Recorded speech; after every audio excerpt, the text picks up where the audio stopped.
दोस्तों, अॼु जी कहाणी आहे सियाणे बादशाह जी। हाणे हलूं था पंहिंजी कहाणी जे तरफ़। हिकिड़ो शख़्स हो जंहिं वटि बेशुमार धन दौलत हुई। हुन खे 4 पुट हुआ। हिकिड़े भेरे उहो शख़्स बीमार थी पियो। घणाई इलाज कराई पर फ़ाइदो बिने कोन थियसि। जॾहिं बचण मुहाल ॾिठाई तॾहिं ख़्यालु थियसि त मूं वटि जेका बि मिल्कियत आहे सा हींअर ई छोकिरनि में विराए छॾियां, मतां मुंहिंजे मरण खां पोइ पाण में विढ़ी बुछड़ा न थियनि। इहो वीचार करे हिन 4 देगड़ा घुराया। पोइ पंहिंजी मिल्कियत जा हिसा कयाई, कुझु हिकिड़े में कुझु ॿिए में। अहिड़ी तरह चइनी देगड़नि में कुझु न कुझु विझी 4 देगड़ा जुदा जुदा पंहिंजी खट जे चइनी पावनि हेठां पुराए छॾियईं। मतिलबु त पागनि जे हेठां पुराए छॾियईं। जॾहिं सकरात जो वक़्तु आयसि तॾहिं चइनी पुटनि खे सॾाए चयाईं त बाबा, धन दौलत अहिड़ी शइ आहे जंहिं तां हमेशह खून ख़राबा थींदा आहिनि। मूं पंहिंजी समूरी मिल्कियत चइनी भाङनि में विराई आहे ऐं 4 हिसा अलॻि अलॻि पंहिंजी खट जे चइनी पावनि हेठां पुराए छॾिया आहिनि। मूं लाइ 4 अखियुनि जे तारनि जियां आहियो। पंहिंजी मिल्कियत जो मूं को बि हिसो घटि वधि कोन कयो आहे। तंहिं करे अव्हां मां हर हिकु मुंहिंजे रूबरू खट जो हिकु हिकु पाओ पंहिंजो पंहिंजो करे छॾियो। मुंहिंजे मरण खां पोइ उन जे हेठां जो कुझु पूरियल हुजे सो खोटे खणे। छोकिरनि पंहिंजे पीउ जी उहा ॻाल्हि क़बूल कई ऐं पखा विझी हर हिकु पंहिंजो पंहिंजो पाओ मुक़ररु करे छॾियो। जॾहिं शाहूकार मोह तॾहिं चइनी भाइरनि खट जे पंहिंजे पंहिंजे पाए हेठां ज़मीन खोटे धन जा देगड़ा ॿाहिरि कढिया। छा ॾिसनि त हिकिड़े देगड़े में हीरा जवाहर रखिया आहिनि ऐं ॿियो सोन सां ॾटियो पियो आहे ऐं 3 ऐं 4 में कुझु बि कोन्हे। हिकिड़े में रुॻो बुक मिटी जो पियो आहे ऐं ॿिए में 2-4 सुकल हॾियूं रखियूं आहिनि। जिन छोकिरनि खे हीरनि जवाहरनि ऐं सोन चांदी जा देगड़ा हथ आया उहे त ॾाढा ख़ुशि थिया। बाक़ी 2 छोकिरनि खे जो मिटी ऐं हॾनि जा देगड़ा मिलिया सो सख़्तु नाराज़ थिया। भाइरनि खे चयाऊं त हिन धूड़ ऐं हॾियुनि खे छा कंदासीं? असीं असुल मिल्कियत मां ज़रूरु हिसो वठंदासीं। उन्हीअ ते हिननि चयो त बाबो हथनि सां मिल्कियत विराए वियो। तव्हां पाण इहा मिल्कियत क़बूल कई हुई ऐं पंहिंजी ख़ुशी पंहिंजा पावा मुक़ररु कया। हाणे छा थींदो? आख़िर हिननि जो तकरार वधणु लॻो ऐं ॻाल्हि चइनि चङनि ताईं वेई, पर चङा बि कंहिं फ़ैसिले ते पहुची न सघिया। चयाऊं त इन में को राज़ रखियलु आहे। तंहिं करे कंहिं ॾाहे माण्हू खां फ़ैसिलो करायो। सभई भाइर उन ते राज़ी थिया।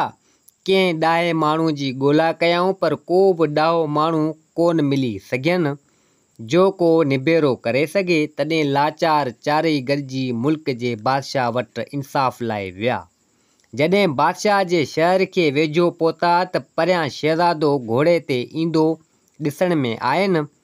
हिननि अॻिते वधी शहज़ादे खां बादशाह जी पुछा कई, जंहिं चयो त बादशाह वेठो त आहे पर चरियो थियो वेठो आहे।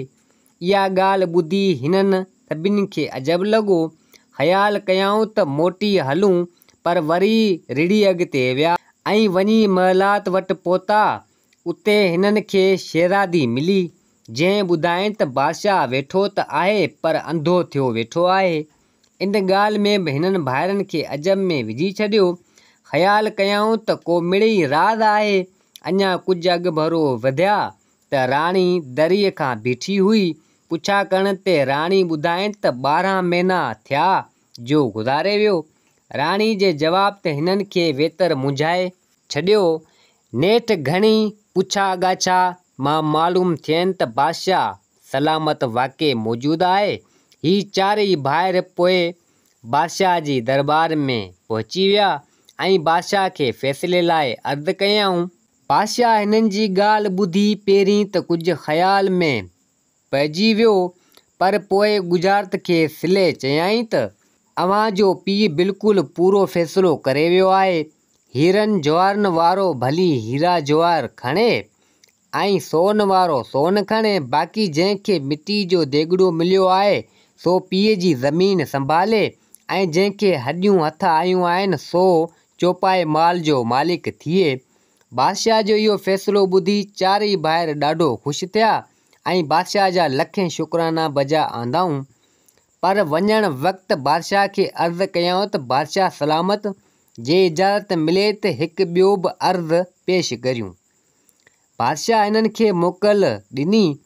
हिननि मां हिकिड़े अदब सां अर्ज़ु कयो त जीअंदा क़िबला, असीं जॾहिं हुज़ूर जिन ॾांहुं पिए आयासीं, मतिलबु त तव्हां ॾांहुं आयासीं पिए, तॾहिं पहिरियां ई शहज़ादो गॾियोसूं, जंहिं चयो त बादशाह वेठो त आहे पर चरियो थियो वेठो आहे। वरी कुझु अॻु भरो आयासूं त शहज़ादी मिली, जंहिं ॿुधायो त बादशाह वेठो आहे पर अंधो थियो वेठो आहे। अञा अॻिते आयासीं त राणी मिली, जंहिं चयो त 12 महीना थींदा जो बादशाह गुज़ारे वियो। पर जॾहिं असीं हिते पहुतासूं त ॾिठोसीं त साईं जिन सलामत वेठा आहिनि, मतिलबु त तव्हां वेठा आहियो। आख़िर हिननि जी अहिड़ियुनि ॻाल्हियुनि करण जो कहिड़ो मतिलबु हो? हाणे चारई भाइर चवण लॻा बादशाह खे। बादशाह सां इहो सवाल कयऊं। उन्हीअ ते बादशाह चयो त उन्हनि टिनी सच चयो, पर अव्हां हिननि जी ॻाल्हि न सम्झी। शहज़ादे जे चयो त बादशाह चरियो थियो वेठो आहे, इन जो मतिलबु त हीअ हो त आऊं अञा हिन जी शादी करणु नथो घुरां, चाहियां थो त भले पढ़े ऐं ज़्यादा इल्मु हासिलु करे त पोइ शादी करायांसि। पर शहज़ादो सम्झे थो त आऊं बालिग़ थियो आहियां त बि बाबो शादी नथो कराए, शायदि सम्झे नथो, तंहिं करे चरियो आहे। शहज़ादी जो चयो त बादशाह अंधो थियो वेठो आहे, उन जो मतिलबु हीअ हो त शहज़ादी सम्झे थी त आऊं 16 सालनि जी अची थी आहियां। बादशाह मूंखे रोज़ ॾिसे थो, पर उन हूंदे बि मुंहिंजी शादी नथो कराए। हक़ीक़त में मूंखे को अहिड़ो लाइक़ु वर ऐं घर नथो सुझे जो शहज़ादी खे परणायां, तंहिं करे सम्झे थी बादशाह अंधो आहे। वरी राणी जो चयो त बादशाह 12 महीना अॻु मरी वियो, तंहिं जो मतिलबु हीअ आहे त अॼु बराबरि 12 महीना थिया आहिनि जो बादशाही कमनि जी तड़पीड़ करे आऊं हिकु साथ लाइ बि राणी सां मुलाक़ात न करे सघियो आहियां, तंहिं करे हू सम्झे थी त बादशाह मरी वियो आहे। इहा ॻाल्हि ॿुधी ऐं पंहिंजो इंसाफ़ थींदो ॾिसी उहे चारई भाइर बादशाह जे अकुल ऐं दानाई जी साराह करण लॻा ऐं दुआऊं कंदा अची घर पहुता। पोइ पाण में मिठ मोहबत सां गुज़ारण लॻा। दोस्तो, ही कहाणी पंहिंजी पुॼाणी ते पुॻी। उमेद आहे त ही कहाणी तव्हांखे पसंदि आई हूंदी। वरी मिलंदासीं ॿी कहाणी सां गॾु। मुंहिंजे चैनल खे सब्सक्राइब, वीडियो खे लाइक ज़रूरु कंदा। जिते हुजो आबाद हुजो। अल्लाह हाफ़िज़।